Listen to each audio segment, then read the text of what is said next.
Clara May Whitcomb pressed her palms flat against the dying mare's neck and whispered the only prayer she had left, not for herself, not for mercy, not for a miracle. She prayed for the animal to breathe one more time. Because if this horse lived, she lived. If it died, she had nothing. No job, no roof, no name worth keeping. The man who owned this horse had already told her no. She had stayed anyway. In the dark, in the dirt, alone. If this story moves you, please subscribe to our channel and follow Clara's journey all the way to the end. Drop your city in the comments below. I want to see how far this story travels. The stagecoach left Clara May Whitcomb standing in the middle of Hollow Creek's main street at 10:30 in the morning, and not a single soul moved to help her. She did not expect them to. She stood there with one carpet bag, a pair of torn gloves, and the particular kind of stillness that belongs only to women who have learned that crying in public costs more than it earns. The summer heat was already punishing. The dust from the departed coach hung in the air around her like judgment slow to settle, reluctant to leave. She was 29 years old. She had $12.40 sewn into the lining of her skirt. She had not eaten since the morning before. She picked up her bag and walked toward the mercantile. The man behind the counter was thick-necked and red-faced with the kind of smile that appeared only when it smelled weakness. His name was Delbert Coombs, though Clara did not know that yet. He looked her up and down with the slow, deliberate assessment of a man pricing livestock. "Help you," he said, not as a question, as a warning. "I'm looking for work," Clara said. "I'm good with animals, horses, cattle, mules. I know livestock medicine, herbal treatments, wound care, fever management. I also cook, I can mend, and I don't complain." Delbert's smile stretched wider. "That's so. I'm asking for 3 days of credit on basic supplies while I find a position. I'll pay it back with interest once I'm earning." Delbert leaned on the counter and looked past her at the two men sitting near the window. One of them snorted. The other didn't bother to hide his laugh. "Ma'am," Delbert said, still smiling. "You walked into my store alone, no husband, no letter of reference, no nothing but a torn bag and a real impressive opinion of yourself. You know what we call women like that in Hollow Creek?" Clara looked him dead in the eye. "Resourceful." The men by the window laughed openly now. Delbert shook his head. "We call them trouble," he said. "I don't extend credit to trouble. Now if you ain't buying, I'd appreciate you moving along before you run off paying customers." Clara did not flinch. She turned, walked out, and let the door close quietly behind her. Quiet was the only power she had left, and she intended to use it carefully. Outside, the street offered her nothing. A woman sweeping a porch 3 doors down met her eyes and looked away fast, the particular cowardice of someone who felt sympathy but valued their reputation more. 2 cowboys outside the saloon tracked her movement with the lazy interest of men who had nothing better to do and no one to stop them. "Hey there, miss," one of them called out. "You looking for work or looking for a husband? Because I got an opinion on both." His friend laughed. Clara kept walking. She had learned something in the 18 months since her husband James Whitcomb rode away from their claim in the Arizona Territory and told everyone east of the Colorado River that she was impossible, barren, difficult, unlucky, and cold. She had learned that a woman alone on the frontier occupied a very specific and very dangerous space. Too poor to be respected, too female to be believed, too proud to perform the kind of helpless softness that sometimes bought you a little mercy. She had survived the Arizona Territory on her own for 4 months after James left. She had survived the trail north. She had survived 3 towns that offered her nothing but locked doors and loud opinions. She would survive Hollow Creek too. But she needed a way in. She stopped at the edge of the street where an older woman was loading flour sacks into a wagon with the efficiency of someone who had been doing it for 40 years without once being offered help. "Excuse me," Clara said, and she kept her voice level, businesslike, stripped of anything that could be read as desperation. "I'm looking for ranch work, animal care specifically. I'm skilled. I'm not looking for charity. Is there anyone in this area hiring?" The woman straightened up and looked at her with small, sharp eyes that missed nothing. "Where you come from?" "Arizona Territory." "Alone?" "Yes, ma'am."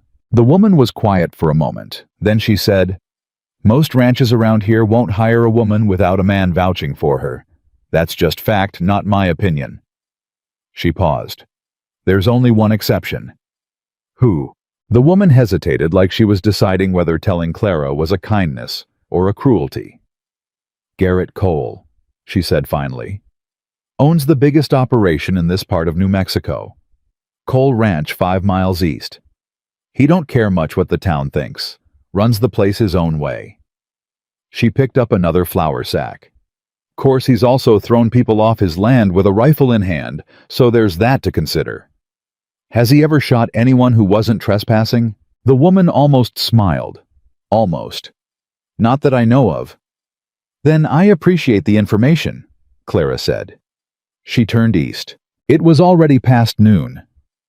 The sun was not a presence in that sky, so much as an accusation pressing down on every surface with the specific cruelty of a New Mexico summer that didn't apologize for itself. Clara walked with her bag in one hand and her chin level and her mind working the problem the way she always worked problems from the inside out, starting with what she knew. She knew horses. That was not arrogance. It was fact. Her father had been a horse breeder in Kentucky before the land and money both ran out, and he'd taught Clara everything he knew before he died when she was 17. She knew feeding schedules and hoof care, and the particular signs of colic and founder and respiratory infection. She knew how to splint a leg and how to manage a fever with willow bark, and how to read an animal's posture better than most men who'd worked livestock their whole lives. She knew that knowledge was the only currency she had that couldn't be taken from her. She also knew that she was walking 5 miles in direct sun with an empty stomach and $12 she couldn't spend until she had somewhere safe to spend them, and that if Garrett Cole turned her away, she was going to have to reassess the entire situation with very few good options remaining. She walked anyway. Cole Ranch appeared to her in stages.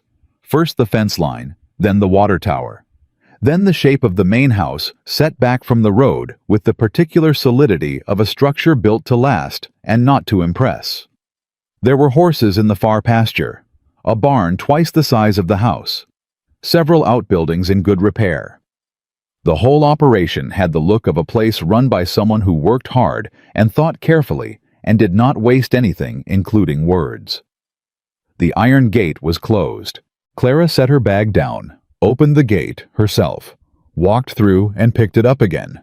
A man appeared from the direction of the barn before she'd made it 20 yards. He was not Garrett Cole. He was younger, raw-boned, with a suspicious squint and a rope in his hand. "This is private property," he said. "I'm aware," Clara said. "I'm here to speak with Mr. Cole about a position. We ain't hiring. I'd prefer to hear that from Mr. Cole." The young man's squint deepened. He looked like he was deciding whether to physically remove her or go get his boss to do it. After a moment, he turned and walked toward the house. Clara waited where she stood, which was the exact right thing to do. Moving forward uninvited would signal desperation. Moving back would signal defeat. She stood still and let the situation work itself out. The man who came out of the house was not what she'd expected, and she wasn't sure what she'd expected. Garrett Cole was tall and lean in the way of men who worked hard and ate enough, but never quite enough to soften. He had dark hair going silver at the temples, and a face that had been handsome once and was still something not soft, not cruel, but closed. Closed the way a door is closed when the person inside isn't interested in visitors. He wore no hat, and his sleeves were rolled to the elbow, and there was grease on his right hand from something mechanical, and he looked at her with eyes that were neither warm nor cold, just assessing. He stopped about 10 feet from her. "No," he said. One word, not unkind, not apologetic, final. Clara had expected it. She'd had 5 miles to prepare for it. She breathed once through her nose, and then she lifted her chin and looked at him directly. "Then look me in the eye while you send away the only woman in this county who can save a dying horse," she said. Something shifted in his face. Not much. Not a smile, not an opening, but something stopped that might have kept moving. "My horses aren't dying," he said. "One of them is," Clara said. I saw the way your gray mare was standing in that far pasture when I came up the road. Back hooves carrying too much weight, front hooves barely touching ground. She's been like that at least 3 days based on the way she's favoring. That's Founder Mr. Cole, bad founder. And if your foreman's been telling you she just needs rest, your foreman is wrong. A long silence. Garrett turned his head slightly and looked toward the far pasture. Then he looked back at her. My name's Clara May Whitcomb, she said. I've worked with horses since I was 10 years old. My father bred quarter horses in Kentucky. I know Founder. I know how to treat it if it's caught before the rotation sets in. I don't know if we're past that point yet, but I'd like to look at her before I tell you either way. She paused. I'm not asking you to trust me. I'm asking you to let me look at a horse. Garrett Cole stared at her for a long moment with that closed, assessing expression that gave away nothing. Then he said, Come on, then. He didn't offer to carry her bag. She didn't expect him to. She picked it up and followed him toward the barn. The mare's name was Duchess, which Clara learned from the small brass plate on her stall door. She was a dapple gray, maybe 12 years old, with the kind of deep chest and sloped shoulder that spoke to good breeding and a working life. She was standing exactly as Clara had described. From 100 yards away, weight shifted hard to the rear front feet, placed gingerly, the invisible pain of inflamed laminates radiating from every cautious movement. Clara set her bag outside the stall and went in alone. She ran her hands down the mare's front legs without speaking. The hooves were hot, not warm hot. She pressed her thumb along the coronary band and felt the animal flinch.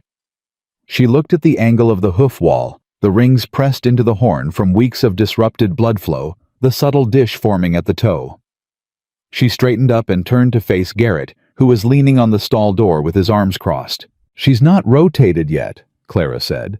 Barely, but we're close. If she'd gone another few days like this, you'd have lost her. She kept her voice flat, informational. Not I told you so, just fact. I can treat this. Cold soaking twice a day, 20 minutes each session. Bedded deep with sand if you have it, shavings if you don't. Pull her off all grain, nothing but grass hay and not much of it. I'll need white willow bark if you have any, or I can work without it. And she needs to move a little, controlled walking twice a day, not rest, movement. Garrett was quiet. From somewhere behind him, a voice said, Cole, you ain't actually considering this. A stocky man with a gray salted beard appeared at his shoulder, the foreman clearly wearing the expression of a man whose authority was being questioned by a woman with a torn carpet bag. I already told you the mare needs to be put down. Save her the suffering. She doesn't need to be put down, Clara said, not looking at the foreman, keeping her eyes on Garrett. She needs 3 weeks of consistent treatment and someone willing to do the work, that's all. And I suppose you're volunteering, the foreman said with the particular tone men used when they wanted to make a woman feel ridiculous for having an opinion. Yes, Clara said simply. I am. The foreman made a sound low in his throat. Cole. Hank. Garrett said quietly. Hank stopped talking. Garrett looked at Clara for another long moment. Then he said, You eat yet today? The question surprised her. She almost said yes out of pride, and then she thought about the $12 in her skirt lining and the empty stomach and the 5 miles she'd just walked, and she said no. Ruth'll feed you, he said. We'll talk terms after. He turned and walked back toward the house without looking to see if she followed. Hank stared at her with open hostility.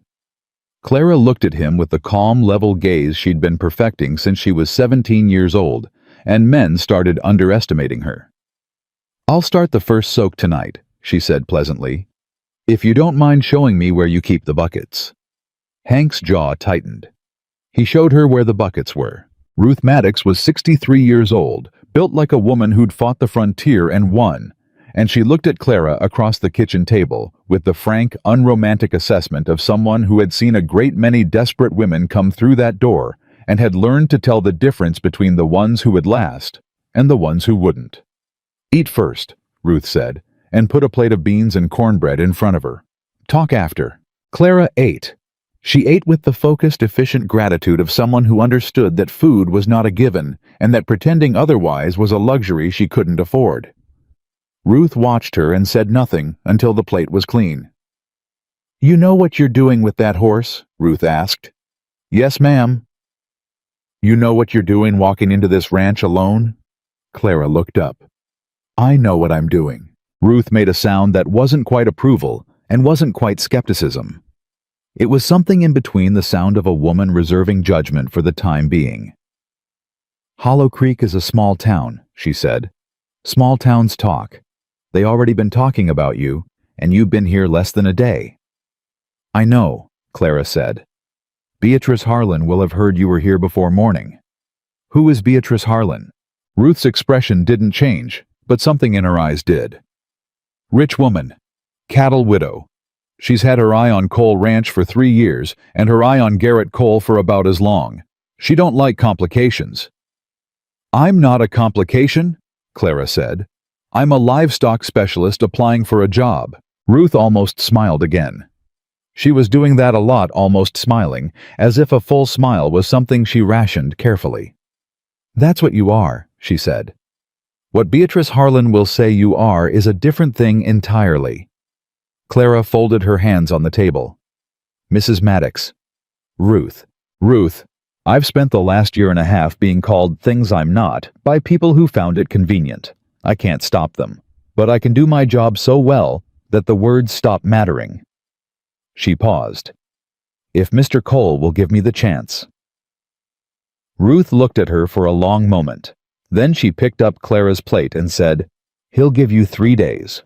That's how he works. 3 days to prove yourself, then he decides. Don't waste them."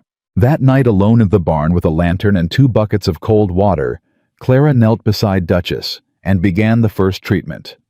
The mare was nervous at first, shifting and pulling, unaccustomed to the sensation and to this particular human.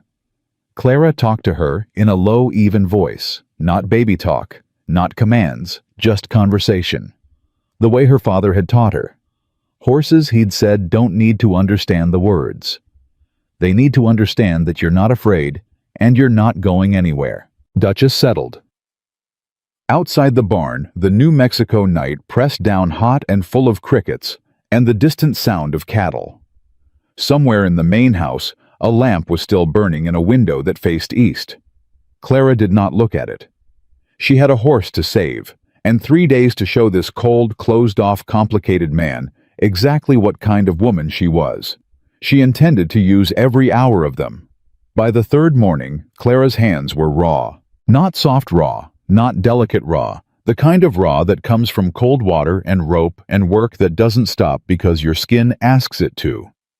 She'd been soaking Duchess's hooves twice a day since the night she arrived, and between treatments she'd been hauling water, adjusting bedding, measuring hay portions, and learning the rhythm of a ranch that did not slow down for anyone, least of all a woman who hadn't yet proved she belonged there.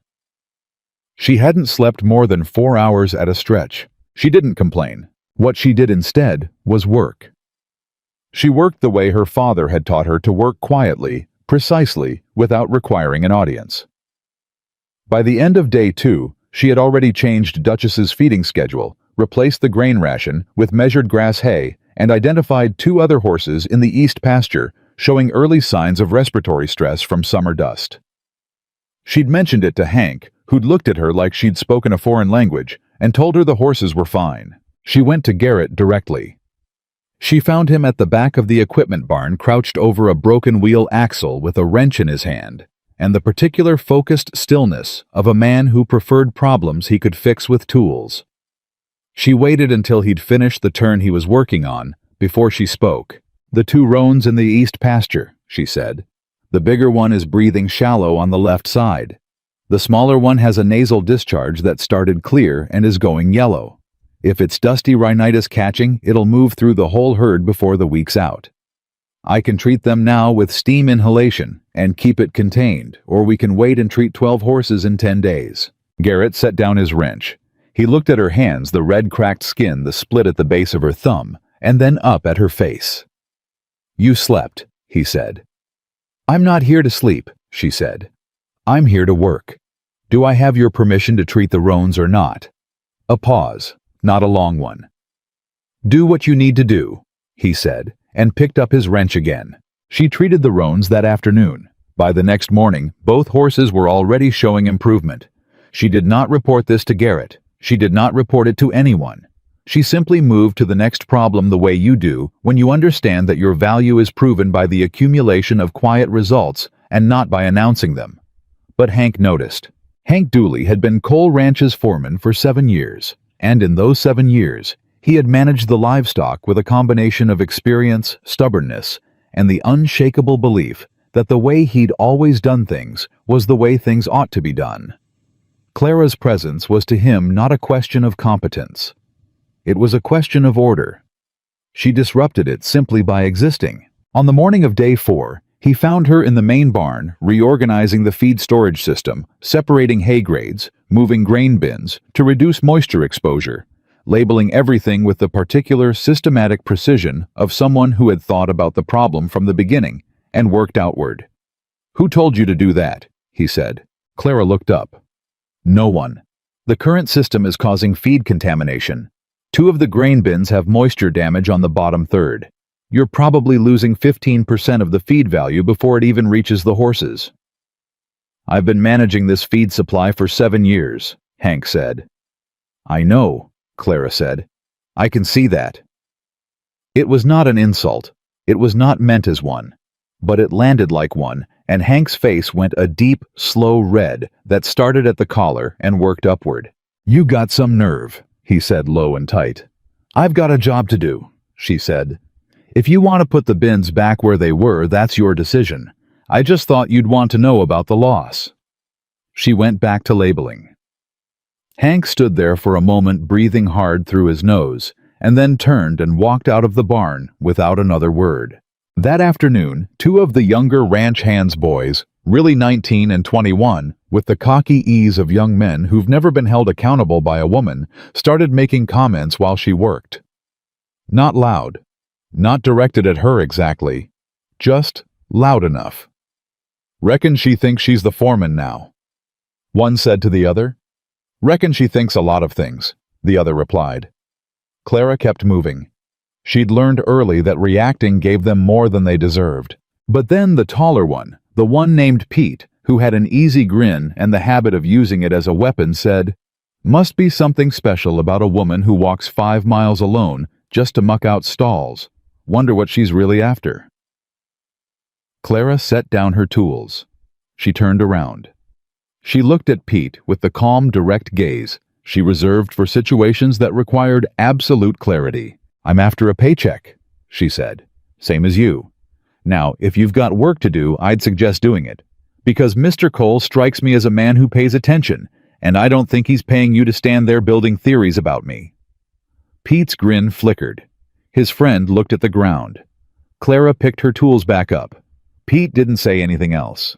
Not that day.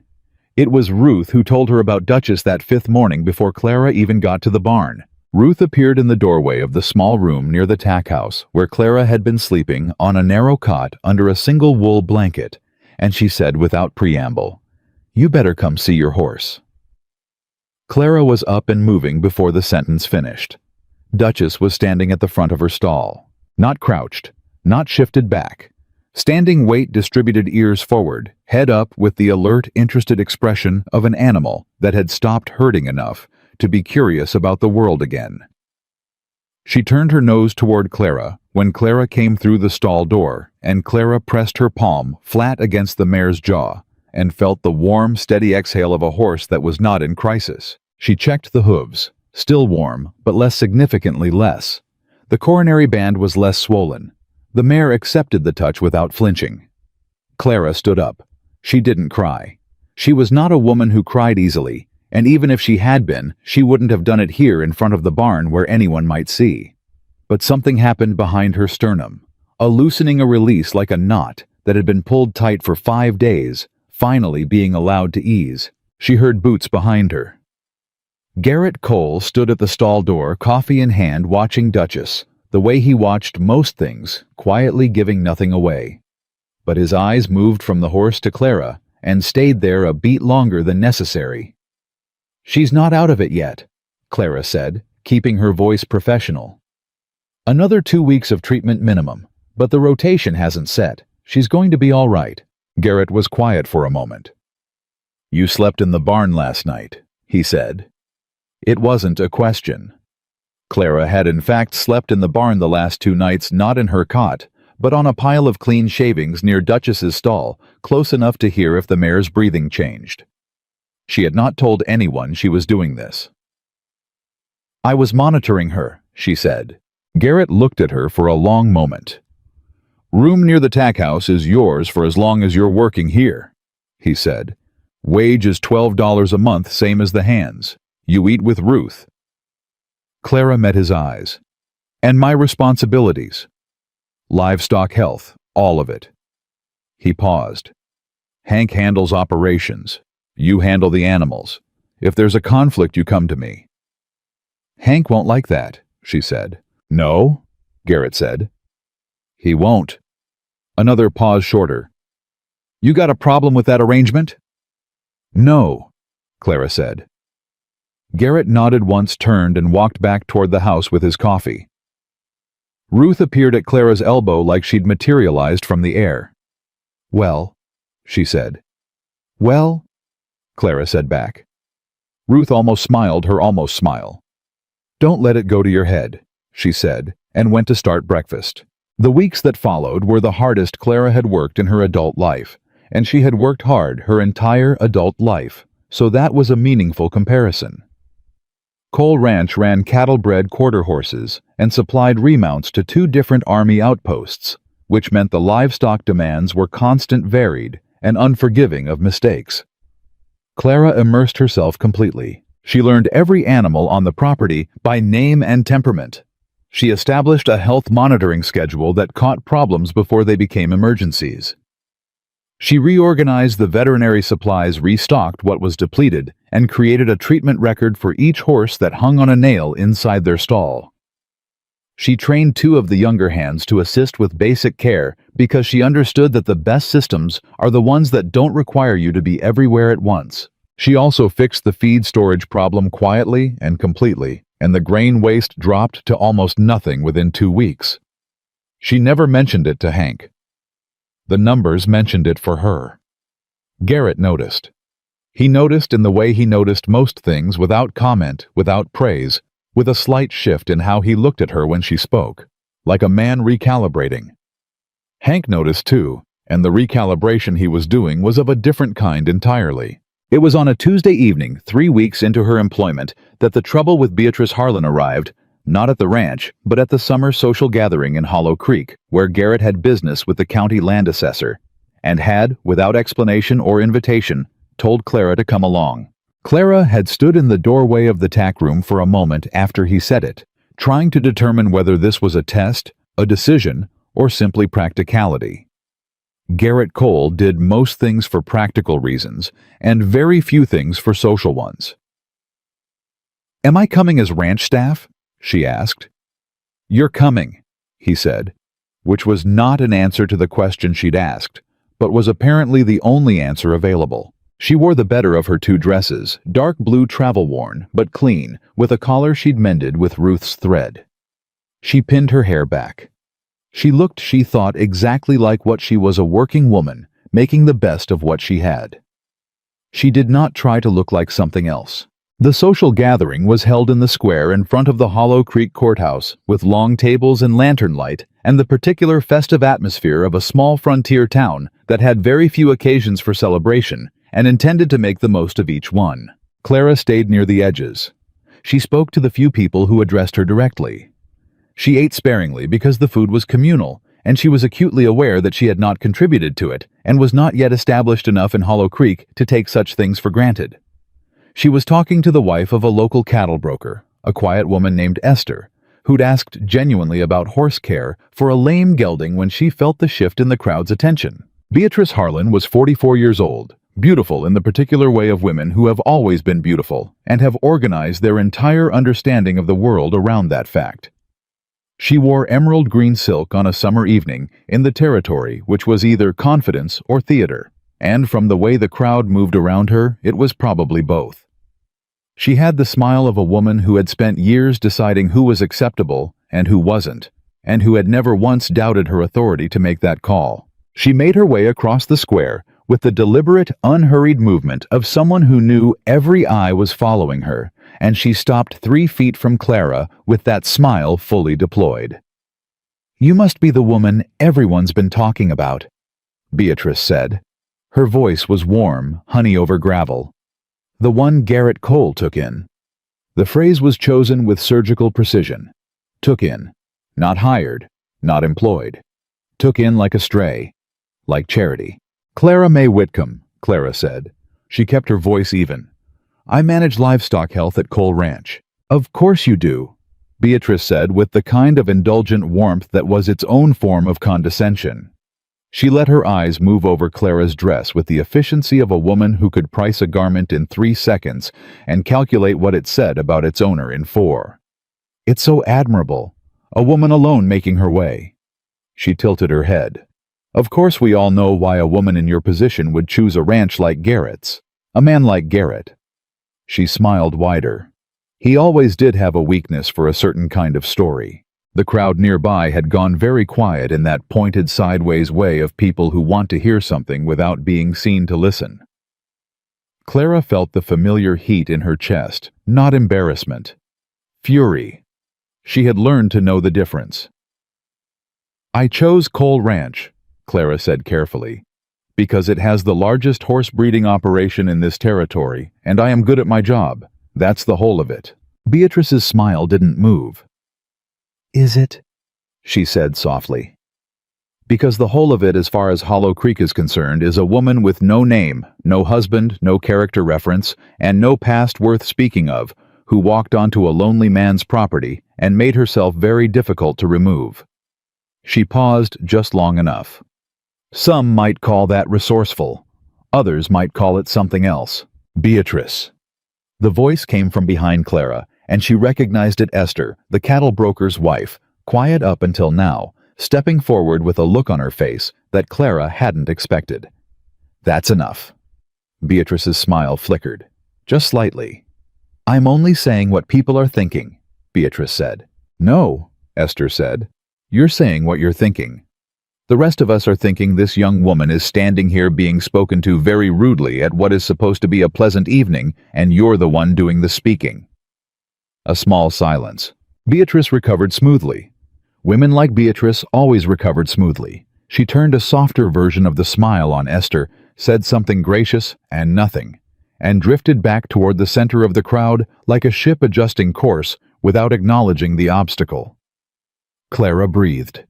She turned to Esther. "Thank you," she said. Simple.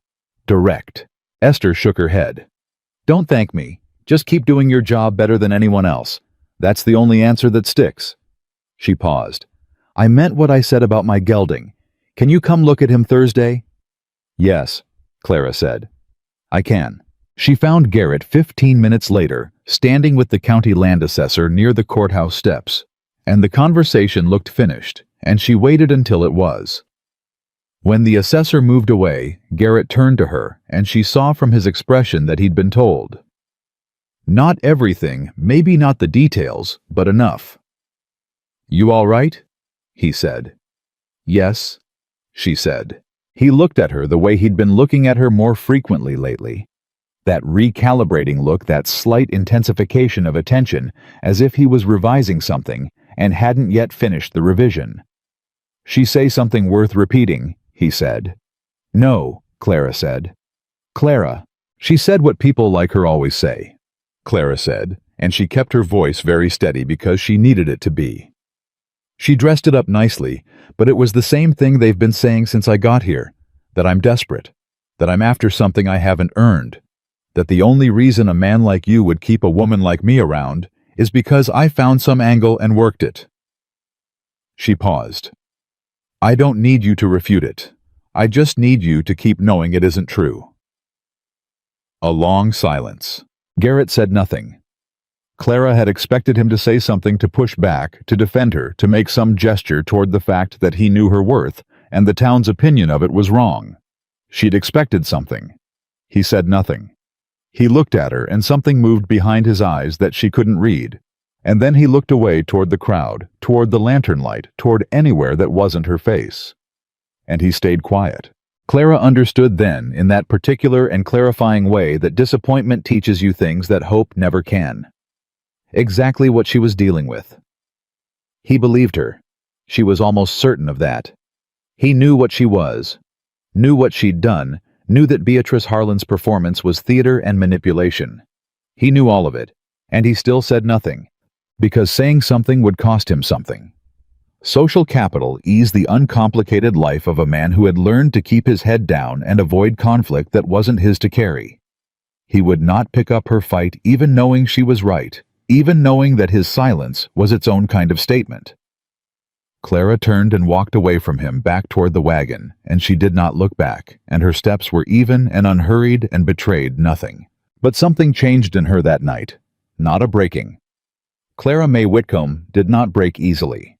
Something shifted instead, a slow, decisive pivot, like a compass needle finding magnetic north after a period of confusion. She had arrived at Cole Ranch, hoping to prove her worth to one man in one place.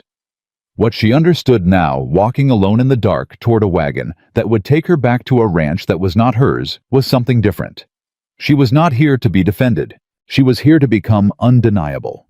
And no one, not Beatrice Harlan's silk-dressed cruelty, not Hank Dooley's territorial resentment, not Garrett Cole's protective silence, that was really its own form of abandonment, was going to stop that from happening. She climbed into the wagon and sat straight-backed and dry-eyed in the dark, while Garrett drove the 5 miles home without speaking, and she thought about the roans she'd treated, the mare she'd saved, the feed system, she'd rebuilt, the health records she'd created, the 2 young hands she'd trained, who now knew how to check for colic symptoms and splint a minor leg injury. She thought about all the things she had built here that had nothing to do with Garrett Cole's opinion of her, and she thought, I am not finished. When they arrived back at the ranch, she got down from the wagon without assistance and walked to the barn to check on Duchess. The mare was standing well, eating steady hooves cool to the touch. Clara pressed her forehead briefly against the animal's neck in the dark where no one could see. All right, she said quietly. To the horse, to herself, to the New Mexico night, pressing down hot and indifferent and full of stars. All right, we're not done yet. She straightened up. She went back to work. She had been at Cole Ranch for 6 weeks when the water gate broke open and everything fell apart at once. It started before dawn. Clara heard it first, not the sound of water, but the sound of horses. The particular high fractured quality of animal panic, which is different from normal restlessness, the way a scream is different from a raised voice. She was up and moving before she was fully awake, feet in her boots, out the tack room door into the dark, reading the sound the way her father had taught her direction. Intensity. How many animals? How bad? Bad. She ran toward the east pasture. The water gate on the south irrigation channel had been opened, not broken, not failed, opened, and the resulting flood across the lower field had pushed the herd in the wrong direction. 40 cattle and 11 horses were moving in a mass toward the dry upper land, away from water, away from shelter, driven by the chaos of wet ground and shouting men and the kind of collective animal terror that becomes its own engine once it starts. The stallion was already down, not dead. She could see him moving, could see the frantic effort of an animal trying to rise, but down on his right side in the mud near the fence line, and a downed horse in a panicking herd was a horse that could be trampled inside of 2 minutes. Clara did not stop to find Garrett. She did not stop to find Hank. She grabbed a lead rope from the fence post where someone had left one the night before, vaulted the fence rail, and went straight for the stallion. His name was Cannon. He was Garrett's best breeding animal, worth more than most men in Hollow Creek made in 3 years, and right now he was 1,200 pounds of terrified muscle with a foreleg twisted wrong beneath him and cattle moving 20 feet away in a direction that could shift at any second. Easy, Clara said, not loud, not soft level. The voice of someone who was not afraid, which was a lie, but a necessary one. Easy, Cannon. I'm here. I've got you. She got the lead rope on him. She assessed the leg not broken, she thought not broken, Please, a bad torque, a possible strain, but the bone felt intact under her hands, and he was bearing weight on it already in his attempts to rise. She positioned herself at his shoulder, the way you have to when you're helping a horse up, and she said, "Now." And she pushed, and he lurched, and he went down again, and she stayed with him, and said, "Again," and this time he made it. Cannon stood shaking leg, trembling, but holding. Clara kept her hand on his neck and her voice in his ear and moved him step by careful step toward the far gate, away from the herd movement, away from the noise. She got him to the small paddock near the barn and latched the gate and turned around. The ranch was in full crisis. She could see it clearly now. The herd still moving wrong. 4 ranch hands shouting at each other near the south fence instead of acting. Hank standing in the middle of the field with his arms out like he could physically redirect cattle by force of will. Garrett was there too. She spotted him near the main gate, and even from a distance she could read his posture, the tight-shouldered, jaw-clenched tension of a man watching something he built going wrong faster than he can stop it. Clara made a decision. She didn't ask permission. She didn't wait for instruction. She went to the nearest ranch hand, a steady older man named George, who she'd worked with on the feed system, and trusted to follow a clear directive, and she said fast and direct, "George, take Danny and ride the left flank. Push them south, not east. We need them back toward the creek, not toward the dry land. Don't pace them. Keep your horse calm. They'll follow the calm." George looked at her for exactly 1 second. Then he said, "Yes, ma'am," and moved. She went to the 2 younger hands near the fence. "You two, open the south gate to the lower creek pasture and get out of the way. Don't stand in the opening, stand beside it. When the herd shifts, they'll find it on their own if you're not blocking it." They moved. She turned to find Hank directly behind her. "Who put you in charge?" he said, and his voice was the particular low-register fury of a man who has just watched 4 people follow someone else's orders without hesitation. Clara met his eyes. "The situation did," she said. "Are you going to help me, or are you going to stand here?" Hank's face went through something complicated. Pride and practicality, fighting each other, and practicality won because Hank Dooley had been ranching long enough to know that the cattle didn't care who gave the orders. "What do you need?" he said tightly. "Take the east line and hold it. Don't let any of them push past the old oak. If they go that far, we lose them to the canyon draw, and we won't get them back before dark." Hank went. Clara moved toward Garrett. He was watching her. He had been watching her, she realized, since she came out of the south pasture with Cannon on a lead rope, watching with the focused, unreadable expression of a man revising something significant. "The gate was opened," she said when she reached him. No preamble. "Not broken. The latch pin is still in the channel wall. Someone pulled it." Garrett's expression didn't change, but something in his eyes did. "You sure? I'll show you when the herd is settled," she said. "Right now, I need your help on the north flank. George and Danny have the south, Hank has the east. If you take north, we've got them surrounded, and we can push them back clean." He looked at her for 1 more second. "Let's go," he said. What happened in the next 40 minutes was the kind of work that doesn't look like anything from the outside. No drama, no shouting. Just the careful, methodical pressure of people who know what they're doing, applying it in the right places at the right time. Clara moved between positions, reading the herd's collective mood, the way she read individual animals, watching for the moment. The panic began to shift into something manageable. It came the way it always came, gradually, and then all at once a kind of collective exhale. The herd's movement losing its frantic edge, the animals beginning to follow each other toward the creek pasture opening rather than away from it. By the time the sun was fully up, it was over. 43 cattle, 11 horses, all of them accounted for. No losses. The ranch hands stood in the field in the aftermath with the particular hollow exhaustion of people who've been running on adrenaline and have just felt it drain away. Nobody spoke for a moment. Then George took off his hat and said quietly to no one in particular, "Good work." He was looking at Clara when he said it. Pete, the young hand who'd made comments in the barn 6 weeks ago, looked at her too. He didn't say anything, but he nodded once with the awkward sincerity of a young man who has just realized he'd been wrong about something, and doesn't quite know how to account for it. Hank said nothing, but he wasn't looking at the ground. Garrett walked to where Clara was standing at the creek pasture gate, and he stopped beside her, and for a moment they just stood there, both of them looking at the settled herd, both of them breathing. "Cannon," he said. "Foreleg strain," she said. "Not a fracture. I've got him in the small paddock. He needs a week of rest and cold treatment, and he'll be sound." Another silence. "The gate," Garrett said. "Yes," Clara said. "Now." They walked together to the south irrigation channel, and Clara showed him. The latch pin, a heavy iron spike that held the gate mechanism in place, was sitting in the mud 2 feet from the gate post, which was where it would land if someone pulled it manually from the outside. The gate itself showed no damage, no rust break, no stress failure at the hinges. It had been opened by a person deliberately, and then the pin had been dropped or thrown into the mud to make it look like a mechanical failure. Garrett crouched down and looked at the pin without touching it. "When?" he said. "Sometime after midnight," Clara said. "The ground near the post is still holding the impression. It rained a little before 11, I heard it.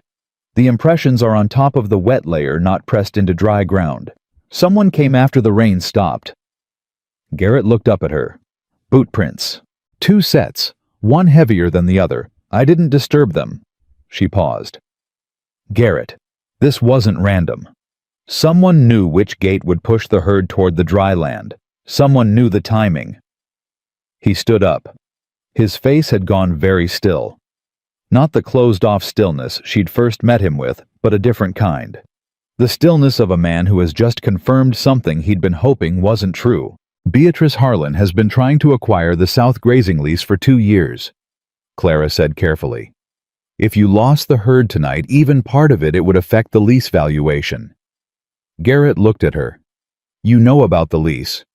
"Ruth talks," Clara said. "And I listen." A long pause. "You could have lost Cannon," Garrett said. It wasn't the response she expected. His voice had shifted quieter, the professional distance gone out of it. "You went into that field alone, in the dark, with the herd moving." "Cannon needed help," Clara said. "You could have been trampled." "I know." "Then why?" "Because he was down," she said, simply meeting his eyes. "And I was there. That's the whole reason." Garrett looked at her for a long time. Something was happening in his expression, a slow, reluctant, fundamental shift, like a man who has been holding a position for so long. He's forgotten why he took it, and has just now remembered that he chose it, which means he can choose differently. He didn't say anything, but the way he looked at her was not the way he'd looked at her before. Clara held his gaze for exactly as long as was honest, and then she said, "I need to check Cannon's leg and get breakfast. We should have the county sheriff look at those boot prints before the ground dries." "I'll send for him," Garrett said. She walked back to the barn. The sheriff, a pragmatic, unhurried man named Aldous Webb, who had the expression of someone who had seen most things and been surprised by very few of them, arrived by mid-morning, and spent an hour at the gate examining the prints and the pin and the gate mechanism, with the methodical care of a man who understood that what he was looking at might matter in a court or might not, but either way, he was going to look at it properly. His conclusion was careful. "It's consistent with manual operation," he said. "I can't tell you who, but I can tell you it wasn't mechanical failure." He looked at the prints. 2 individuals. One of them's a big man. Other one's lighter, could be a woman or a slight man. He paused. "I'll ask some questions." "Start with Beatrice Harlan's operation," Garrett said. Webb looked at him steadily. "That's a significant allegation." "I know what it is," Garrett said. Webb took his notes and left.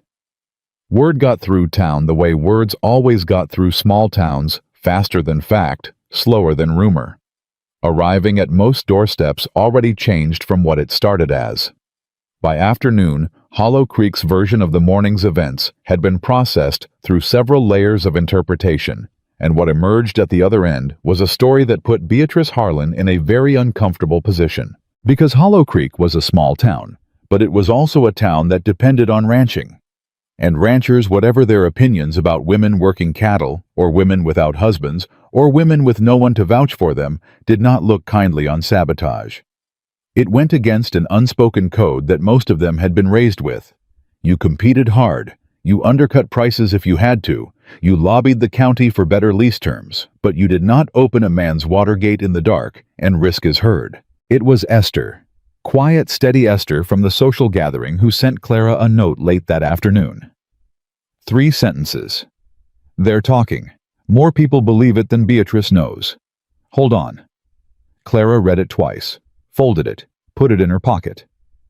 That evening, Ruth put a plate of salt pork and fried potatoes on the kitchen table in front of her and sat down across from her with a cup of coffee and the expression of a woman about to say something she'd been holding for a while. "You saved this ranch today," Ruth said. It wasn't sentiment, it was accounting. "I did my job," Clara said. "Your job is horses," Ruth said. "What you did today was bigger than horses." Clara ate a bite of potato and didn't respond. "He knows it," Ruth said. "Garrett. He knew it before the herd was settled. I watched him watching you." "Ruth, I'm not being romantic," Ruth said briskly. "I'm being practical. That man has been running this ranch alone for 4 years since his wife died, and he has made a very thorough job of convincing himself and everyone around him that alone is how he prefers it. You are the first thing in 4 years that's made him question that conclusion." She drank her coffee.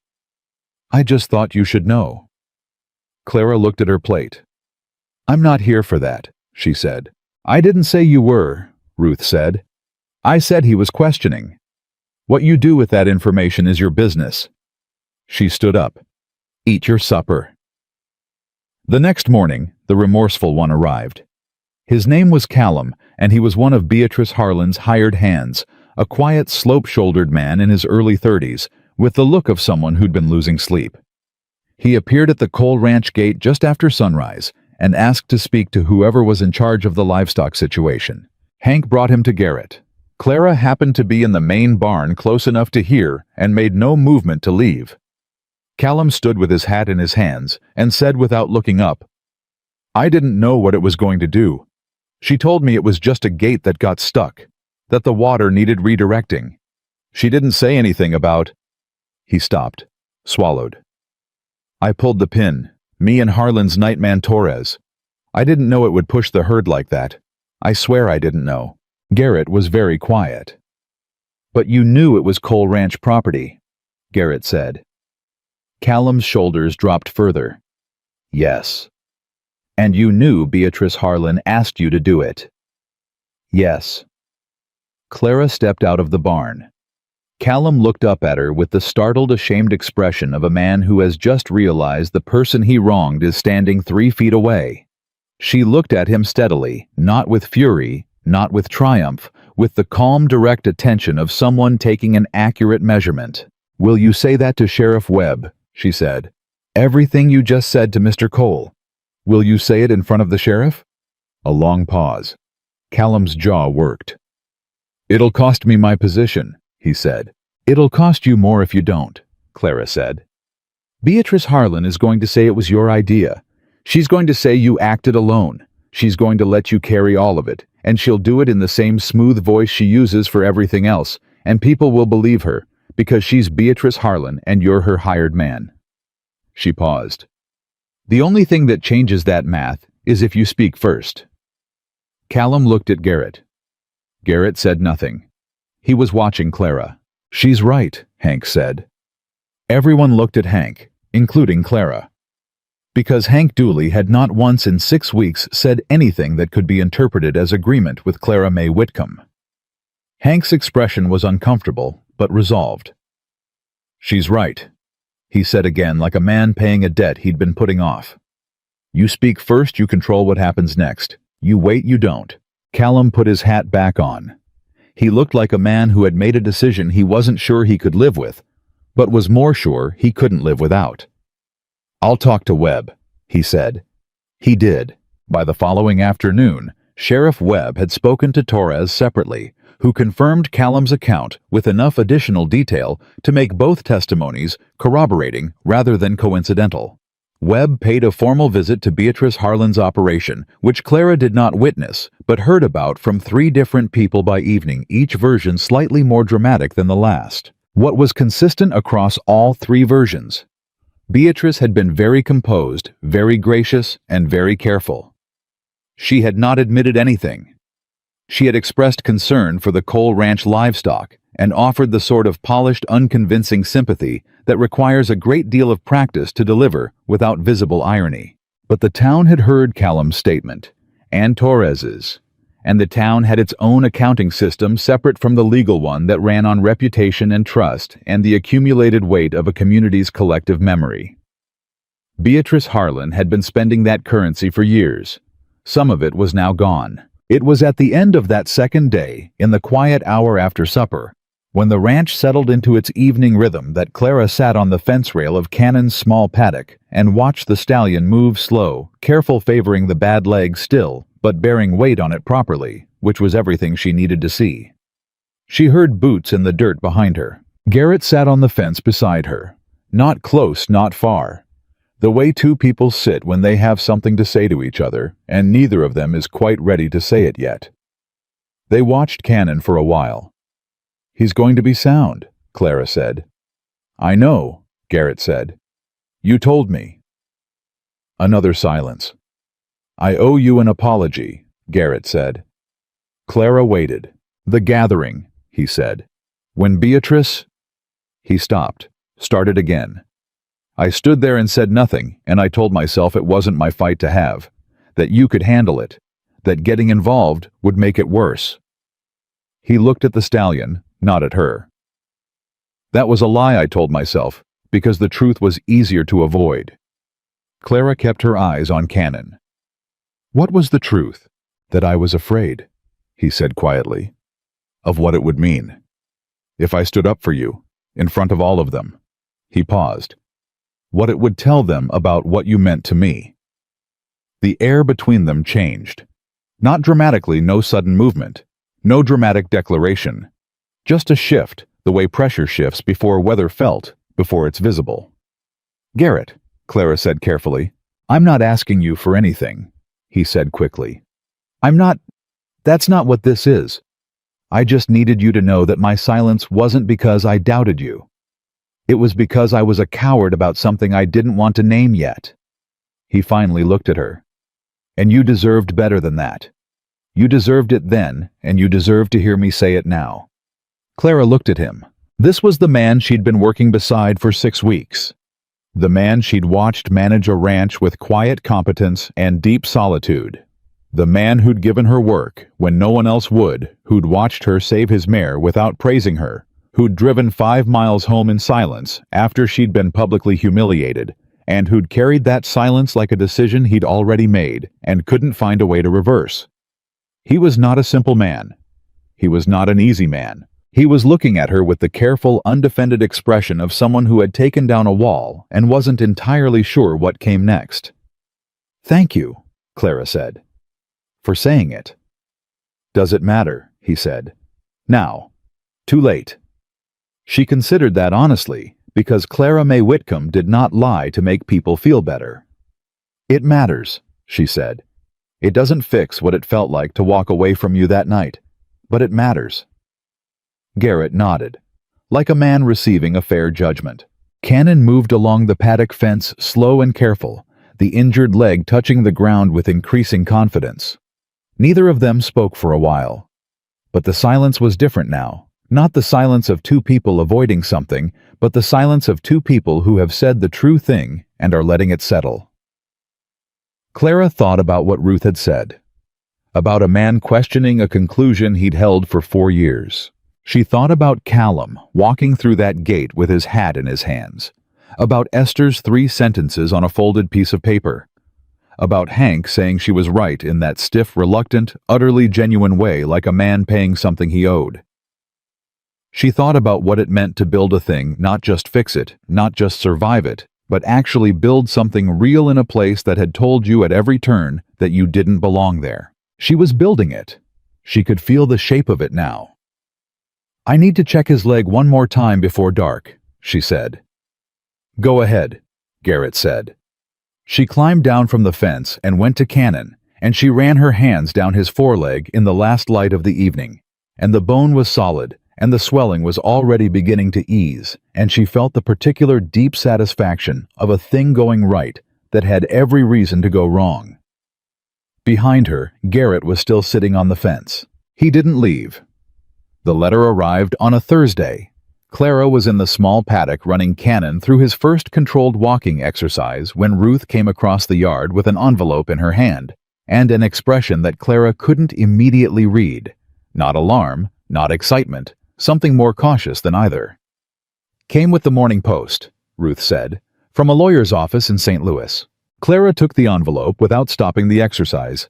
She kept her hand on Cannon's lead rope, kept her pace measured and steady, and read the return address on the front. The name on it was her mother's maiden name, Hollis. The law firm was Hollis and Crane. She finished the walking circuit. She settled Cannon. She unlatched the paddock gate, and then she opened the letter. Her great-uncle Edmund Hollis had died in April. She had not known he was ill.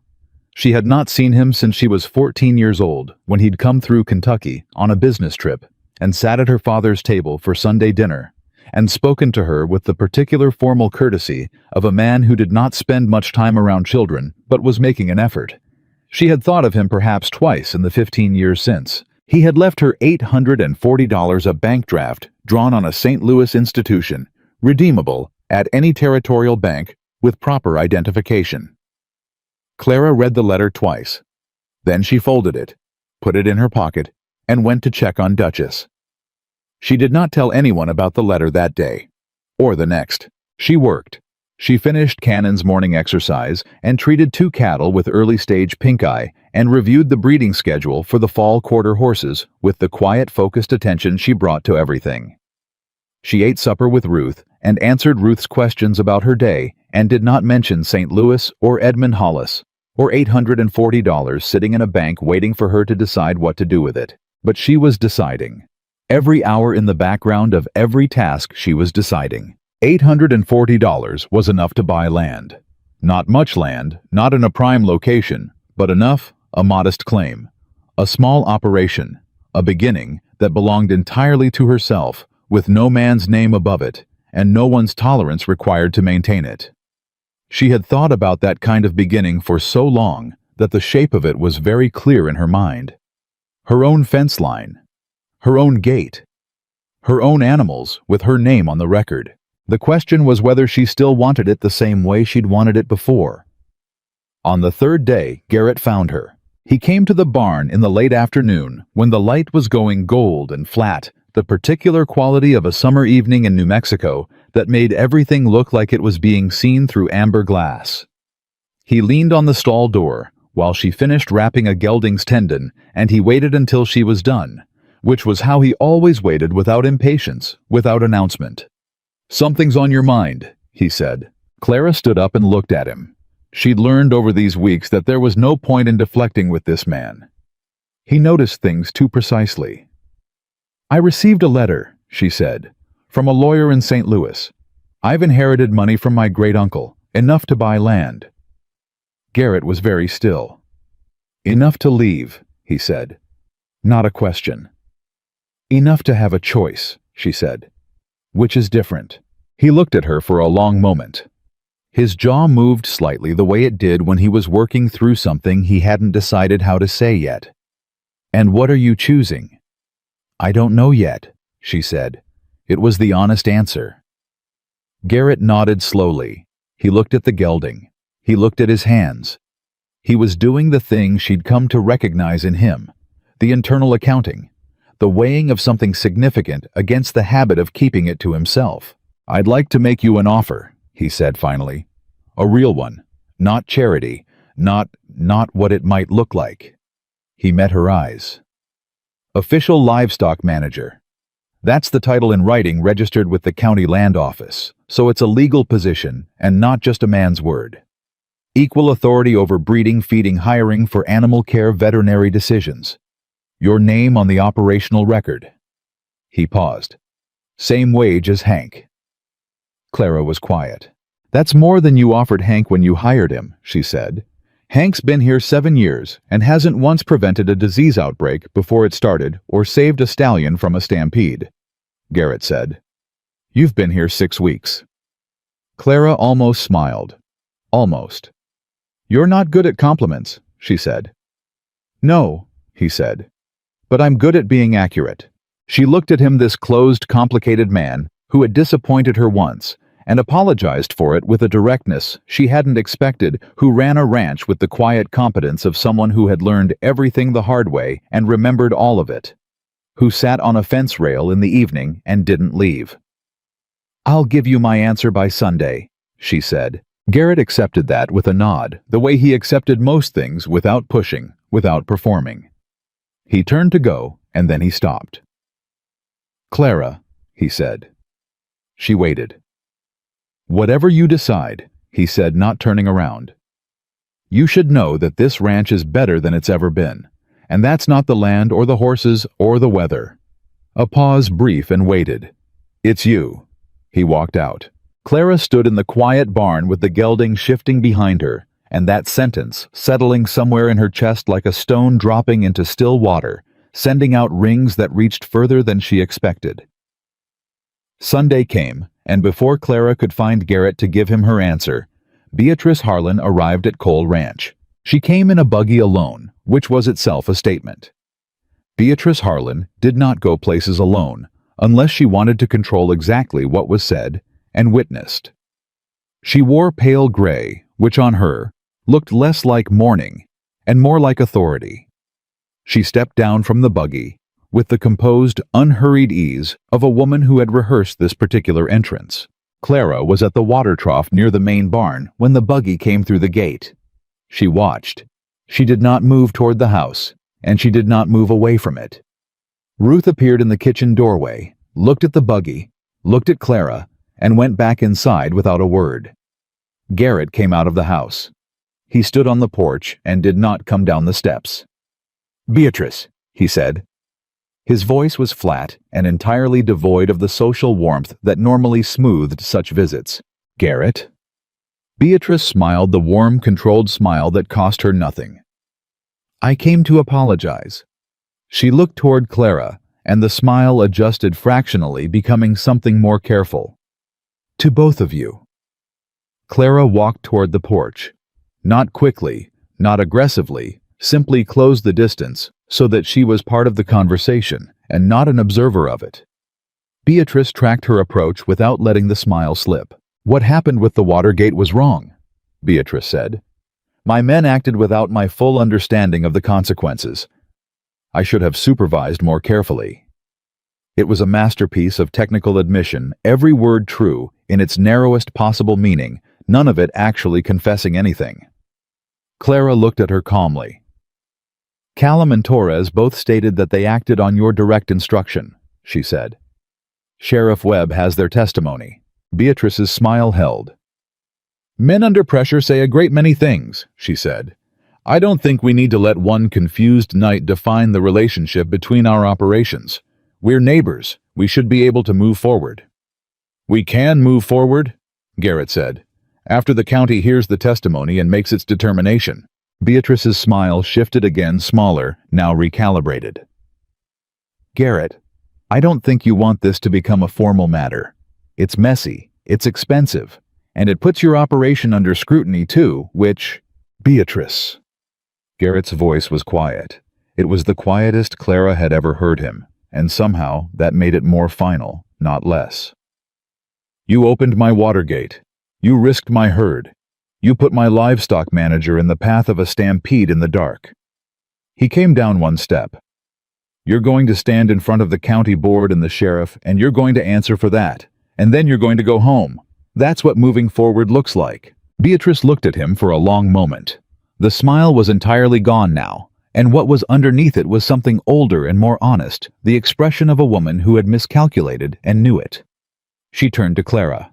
When she spoke, the honey was out of her voice entirely, and what was left was almost in its stark directness more bearable than the performance had been.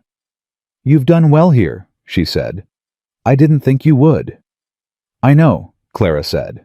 Beatrice got back in her buggy and left. Garrett stood on the porch step and watched the buggy go. Clara stood beside him, and neither of them spoke until the sound of the wheels had faded down the road. "She'll lawyer up," Clara said. "Yes," Garrett said. "Callum's testimony might not be enough on its own." "No, but Torres corroborates him, and Webb has the boot prints, and the county board already has 3 years of Beatrice making boundary complaints about this land." He paused. "It'll be enough." Clara looked at him. "You've been preparing for this." "Since the morning after," he said.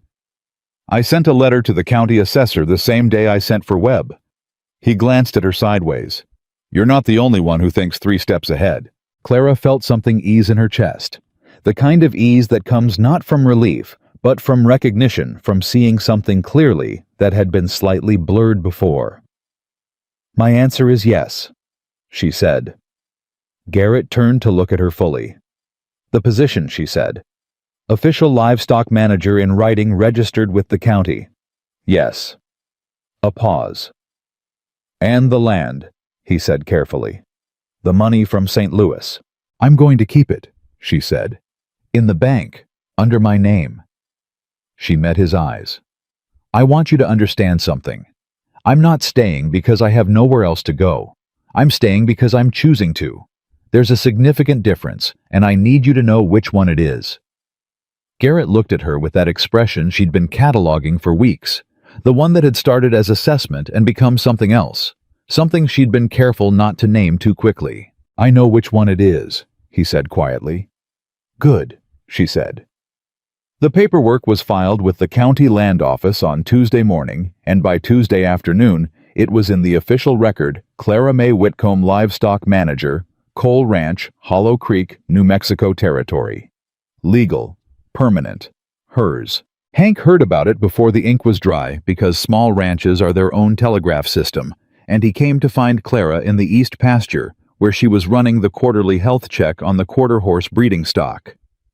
She saw him coming and kept working because there was no reason to stop, and because whatever Hank Dooley had to say, she intended to hear it on her feet with her hands doing something useful. He stopped a few feet away. He had his hat in his hands, which she had learned was Hank's version of a white flag. "Cole showed me the county filing," he said. "All right," Clara said, checking the next horse. "Same wage as me," he said. "Yes." A long pause. "You know I didn't make that easy for you," he said. "No." She agreed. "You didn't." Another pause longer. "I thought you were after something," he said. "Something that wasn't. I thought you had an angle." Clara straightened up and looked at him. "I know what you thought," she said. "The whole town thought the same thing. Beatrice Harlan built a whole campaign on it." "Yeah." Hank's jaw worked. "You want to know what changed my mind?" She waited. "The roans," he said. "First week you were here. You caught it 2 days before I would have, and I've been looking at horses for 30 years. He looked at the ground. "That's when I knew. I just didn't want to admit it because—" He stopped. "Because admitting it meant you'd been wrong about everything else," Clara said. He looked up. "Yeah." She considered him this stubborn, territorial, decent man who had made her first weeks here harder than they needed to be, and who was standing in front of her now with his hat in his hands, because he understood that something was owed. "Hank," she said, "we're going to be working this ranch together for a long time. You handle operations, I handle animal health. Those two things overlap constantly, which means we need to be able to talk to each other straight." She paused. "Can you do that?" He was quiet for a moment. Then, "Yes, ma'am," he said, and this time it didn't sound the way it had when he'd said it the first time in the field during the crisis. Then it had been a man surrendering to circumstances. Now it sounded like something he was choosing.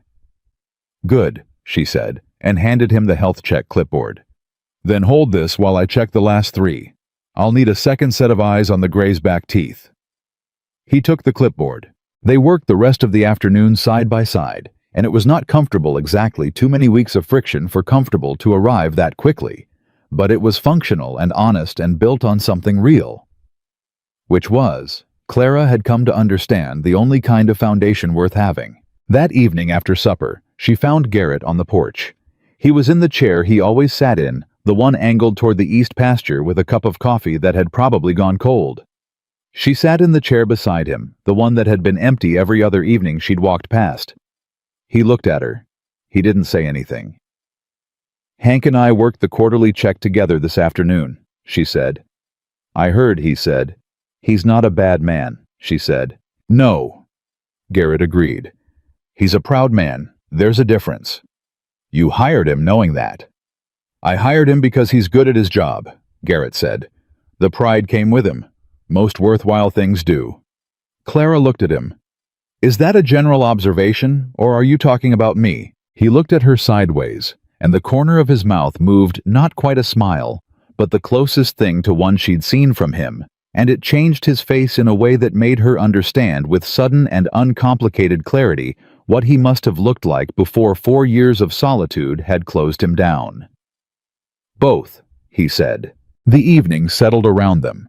The sounds of the ranch at rest, the horses in the pasture, the distant low of cattle, the cooling air carrying the smell of dry grass, and the particular mineral quality of New Mexico summer nights.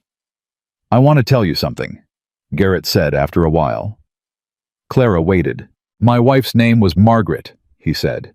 "She died 4 years ago, fever in the winter, fast." He kept his eyes on the pasture. "After that I decided, not out loud, not consciously, just decided that the safest thing was to not let anything matter too much again. The ranch could matter. The horses could matter. Anything that couldn't leave or die too fast." He paused. "That worked fine until about 6 weeks ago." Clara's chest did the thing it had been doing with increasing frequency around this man. That slow, complicated opening, like a room that had been shut for a long time and was finally getting air. "Garrett," she said carefully. "I'm not rushing anything," he said quickly. "That's not, I just wanted you to know. Why it took me so long to stand up at that gathering.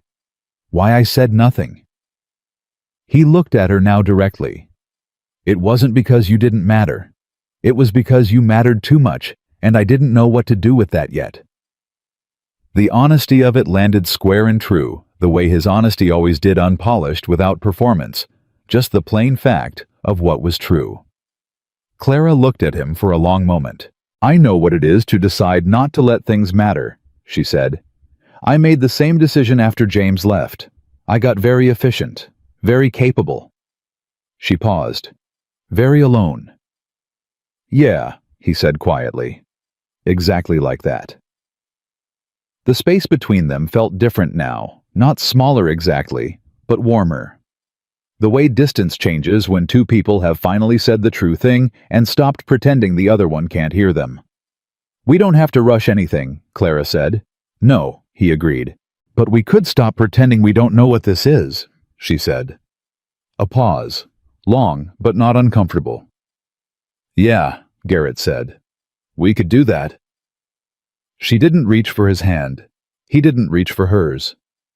They sat in the 2 chairs on the porch of the ranch that was hers now, too, in every way that mattered, and they watched the evening come down over the east pasture, and somewhere in the dark, the horses moved slow and easy, and entirely at peace.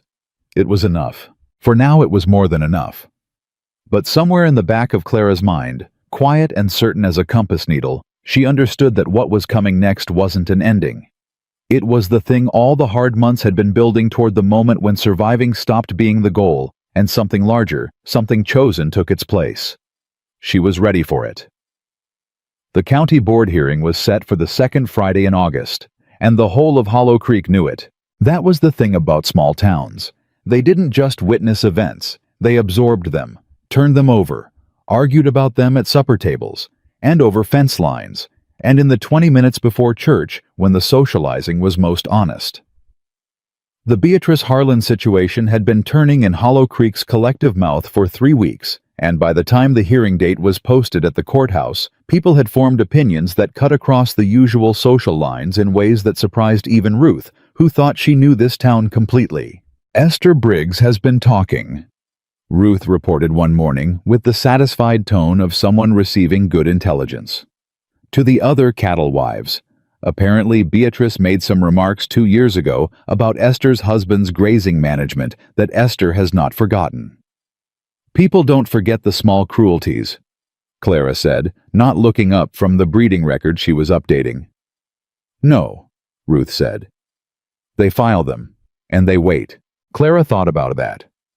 About the particular patience required to carry a grievance quietly for 2 years, waiting for the moment when speaking, it would actually mean something. She understood that patience. She'd been practicing her own version of it since the day she walked through Garrett's iron gate, with nothing but her knowledge and her will, and the stubborn refusal to accept that the world's opinion of her was the final word. The morning of the hearing, Garrett came to find her before breakfast. She was in the barn. She was always in the barn at that hour, which he knew by now as well as he knew anything about her running the morning check with the methodical attention that had become the ranch's rhythm. He leaned on the stall door the way he always did, waiting until she was at a stopping point, and she appreciated that about him more than she'd ever told him. The waiting. The patience of a man who understood that work didn't pause for conversation and didn't ask it to. "You should be at the hearing," he said. Clara straightened up. "I wasn't planning to go." "I know," he said. "You should go anyway." She looked at him. "It's a county board proceeding. My testimony's already in the record through Webb's filing." "That's not why I'm asking you to go," he said. She waited. "The town needs to see you there," he said. "Not hiding. Not staying away because it's easier, or because you think it's not your fight." He paused. "It is your fight. It's been your fight from the morning Beatrice Harlan opened her mouth at that gathering. And you've been winning it quietly for 2 months, and that's been right and necessary. But today needs to be public." Clara was quiet for the moment. She thought about the gathering, the green silk, the honey voice, the surgical precision of took in. She thought about walking away from it across the square in the dark, with her steps even and her chin level and everything she felt locked down tight inside her chest, because the alternative cost too much. "All right," she said. She wore the blue dress again. It was still the better of the two, still travel-worn, still mended at the collar with Ruth's thread. She didn't try to make it into something it wasn't. She pinned her hair, she washed her hands of the morning's barn work, and she walked into the Hollow Creek courthouse at 9 o'clock in the morning like a woman who had every right to be there because she did. The room was fuller than county board hearings usually were. Clara felt the attention shift when she entered the particular recalibration of a room that had been talking about someone and has just watched that someone walk in. She met it straight. She took a seat near the back beside Esther, who had come with 2 other women Clara recognized from the town, and who moved over to make room with a quiet, deliberate welcome that was its own kind of statement. Beatrice arrived 5 minutes later with a lawyer from Santa Fe expensive, polished the kind of professional presence that was meant to signal that this was serious and that Beatrice had resources and intended to use them. She did not look at Clara. The board chair, a gray-haired man named Aldous Crane, who had the weary patience of someone who had been managing Hollow Creek's disputes for 20 years and expected to manage them for 20 more, opened the proceedings with the flat procedural tone of a man who had no interest in theater. He got theater anyway. Callum testified first. He was steadier than Clara expected, not confident, not comfortable, but resolved in the way of someone who has decided that the truth is the only thing that will actually end the thing he's been carrying. He said what he'd said to Garrett, what he'd said to Webb, in the same plain terms, without embellishment or drama. He named Beatrice directly. He named Torres. He described the specific instruction, "Open the south gate, make it look like the pin failed, be gone before first light." The room was very quiet during Callum's testimony. Torres confirmed it. Shorter, more nervous, the words coming out of him like something being extracted rather than offered, but the substance was the same. The instruction had been clear. The intent had been deliberate. Beatrice's lawyer performed admirably. He raised questions about motive, about the reliability of men who were potentially facing their own liability, about the absence of direct documentation. He was skilled and thorough, and entirely correct that the physical evidence alone was circumstantial. But then, Webb presented the boot print analysis and the gate mechanism report, and the timeline that placed the sabotage in a 40-minute window, during which Beatrice's nightman Torres had no confirmed alibi, and Beatrice herself had not been seen by her household staff. And then Garrett spoke. He stood at the front of the room, and he did not perform. He stated facts: the condition of the gate, the direction of the herd, the injuries to the stallion, the risk to his livestock operation and his staff. He was precise, unemotional, and entirely credible because he was a man that Hollow Creek had known for 15 years and whose word carried the particular weight of someone who had never been known to exaggerate. Then he said something that Clara had not expected. "I want to add one thing for the record," he said. "That morning before I or any of my hands reached the south pasture, my livestock manager went into a moving herd in the dark and pulled a downed stallion out by herself, alone. She assessed the animal, led him to safety, and then came back and organized the recovery effort that prevented a total loss." He looked at the board, not at Clara. "Her name is Clara May Whitcomb. She has been the reason this ranch survived this summer, and she will be in our operational record as livestock manager for as long as she chooses to stay. I want that on the county record too, because this town has said a great many things about her since she arrived, and I want the accurate version documented somewhere official." The room shifted. Clara felt Esther's hand press briefly against her arm, and she sat very still and kept her face composed, because the alternative was something she wasn't prepared to do in the Hollow Creek courthouse in front of 40 people. Beatrice's lawyer asked for a recess. During the recess in the corridor outside the hearing room, Beatrice herself appeared, not with her lawyer. Alone, which was the second time in recent memory that she'd done something alone, and both times had been directed at Clara, which Clara found significant. Beatrice looked tired. Not disheveled women like Beatrice Harlan did not become disheveled, but the composed surface was thinner than usual, and underneath it Clara could see something that might have been in another context vulnerability. "It's not going to go my way today," Beatrice said. "Direct for once. No honey." "No," Clara agreed. "I want you to know." Beatrice stopped, started again. "What I said at the gathering, about you being desperate."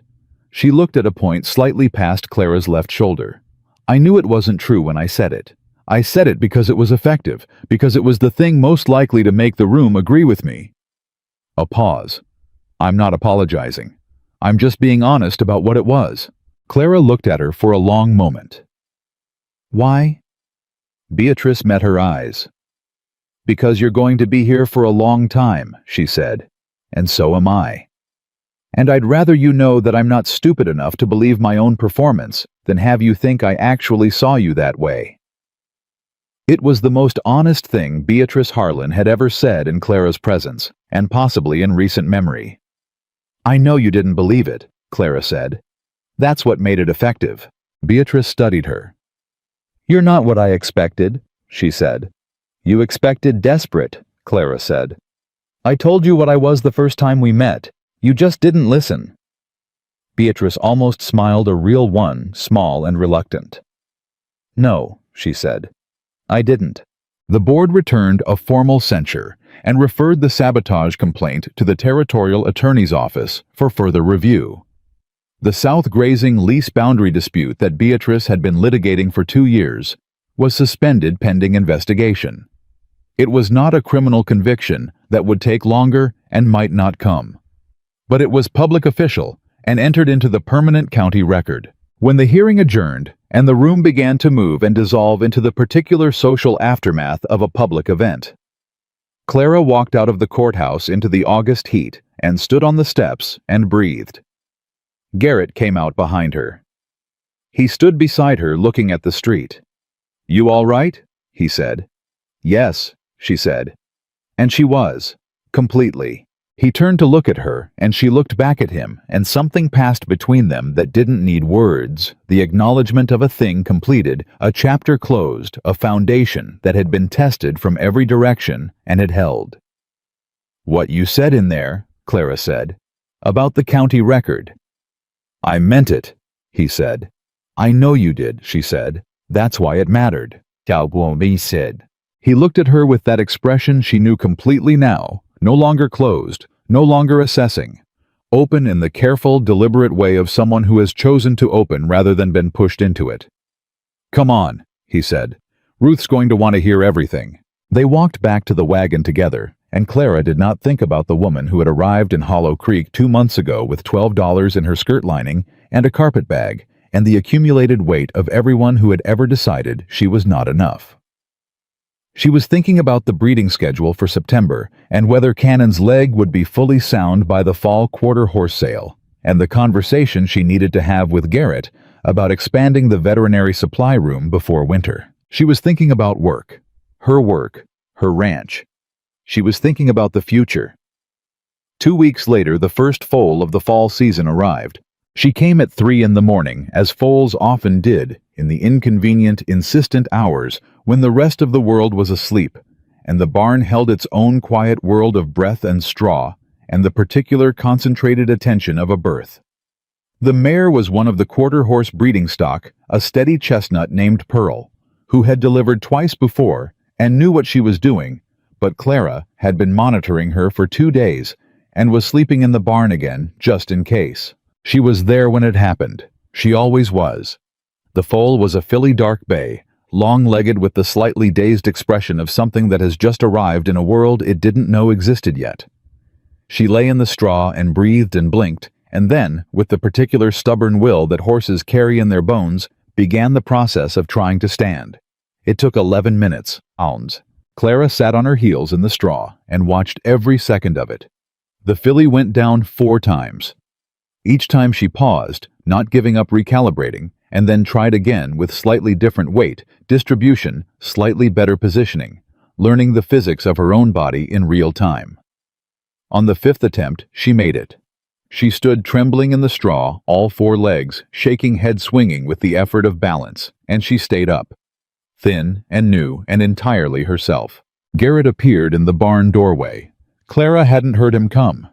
She didn't know how long he'd been standing there, but when she turned, he was watching the filly with an expression she'd never seen on him before, unguarded in a way that she understood was rare, the particular softness of a man caught feeling something he hadn't protected himself against in time. "She make it?" he said quietly. "She made it," Clara said. He walked into the barn and crouched down beside Clara, and they both looked at the filly standing on her trembling new legs, and the silence between them was the best kind, full, not empty, weighted with everything they'd built and everything they hadn't yet said, and all the time they had to say it. "She reminds me of someone," Garrett said. Clara looked at him. "Showed up with nothing," he said. "Fell down more than once. Got up every single time." He held her gaze. "Stronger every time she got up." Clara felt something move through her chest. Not the complicated, guarded feeling she'd been carrying for months, but something cleaner, warmer. The feeling of being seen accurately by someone who had chosen to look. "Garrett," she said. "I know," he said. "I'm not rushing." "You're not rushing," she agreed. "You're being honest. There's a difference." He almost smiled. "The real one, the one that changed his face." "Yeah," he said. "There is." Pearl moved to the filly and nuzzled her, and the filly's legs steadied. Just slightly. The trembling reduced. Contact with something known, making the unknown manageable. Clara watched it and thought about what Ruth had said months ago. It seemed now about a man questioning a conclusion he'd held for 4 years. She thought about her own conclusions, the ones she'd made in the Arizona territory, traveling alone, surviving alone, building the internal architecture of a woman who needed nothing and no one, because needing things had cost her everything once. She thought about how long she'd been carrying that architecture around like armor and calling it strength. Some of it was strength, She understood the difference now. The part that was armor, she was ready to set down. She reached out and put her hand over Garrett's where it rested on his knee in the straw. Not a declaration, not a promise, just contact. Just the acknowledgement that the distance between them was a choice, and she was choosing to close it. His hand turned under hers and held on. They stayed in the barn until the filly was nursing, and Pearl had settled, and the crisis was over. And the quiet miracle of a new animal in the world was simply a fact added to all the other facts that made up Cole Ranch on a warm August night in the New Mexico territory. When Clara finally walked out of the barn into the pre-dawn dark, the air was beginning to change that slight, barely perceptible cooling that meant morning was coming, even if it hadn't arrived yet. The ranch was quiet around her. The horses in the pasture, the sleeping house, the outbuildings that she knew, now the way she knew her own hands where everything was, what everything meant, which sounds were normal and which ones required attention. She knew this place. It knew her. 3 weeks later, Garrett stood in front of his entire ranch crew, 12 men, including Hank, including Pete, including George, and the 3 town leaders who had come out from Hollow Creek for the fall operational review. And he made the announcement that Ruth had been predicting for a month, and that Clara had not let herself fully believe until she heard it in his voice in front of witnesses. "Clara May Whitcomb is my business partner," he said. "Equal stake in the breeding operation. Her name goes on the deed amendment I'm filing with the county next week. This is not a discussion or a proposal. It's a fact effective today." Nobody said anything for a moment. Then George took off his hat. Pete followed. Then the others, one by one, the gesture moving through the gathered men, with the quiet momentum of something true being recognized. Hank was last. He held Clara's gaze when he did it, and there was no awkwardness in it, no residue of the man who'd told her who put you in charge in the feed barn 2 months ago. Just the steady acknowledgement of one professional to another. Clara stood beside Garrett in front of everything she had built and everything she had survived, and looked at these men who had doubted her and tested her, and in some cases tried to unmake her, and she felt not triumph, not vindication, not the particular bitter satisfaction of being proven right. She felt something quieter and more durable than any of those things. She felt at home. That afternoon she wrote a letter to a woman she'd heard about through Esther, a widow in the Arizona territory, skilled with cattle alone and looking for work, being turned away from every ranch in her county, for the same reasons Clara had been turned away from every door in Hollow Creek 2 months ago. Clara wrote the letter in her own name on Cole Ranch letterhead with the official title that was now registered in the county record. She offered the woman a position. She included the wage, a fair one, the same rate as the male hands. She signed it, Clara May Whitcomb, livestock manager and partner, Cole Ranch, Hollow Creek, New Mexico territory. She sealed it. She gave it to the postwriter. Then she went back to work. That evening, on the rebuilt summer corral fence that the crew had repaired after the Watergate incident, Clara sat beside Garrett and watched the filly, 2 weeks old, now growing into her legs, moving with increasing confidence around Pearl in the small paddock. The trembling was gone. The uncertainty was gone. What was left was an animal learning the full range of what she was capable of, and the learning had the quality of something joyful. "She needs a name," Garrett said. "Yes," Clara said. "You should name her," he said.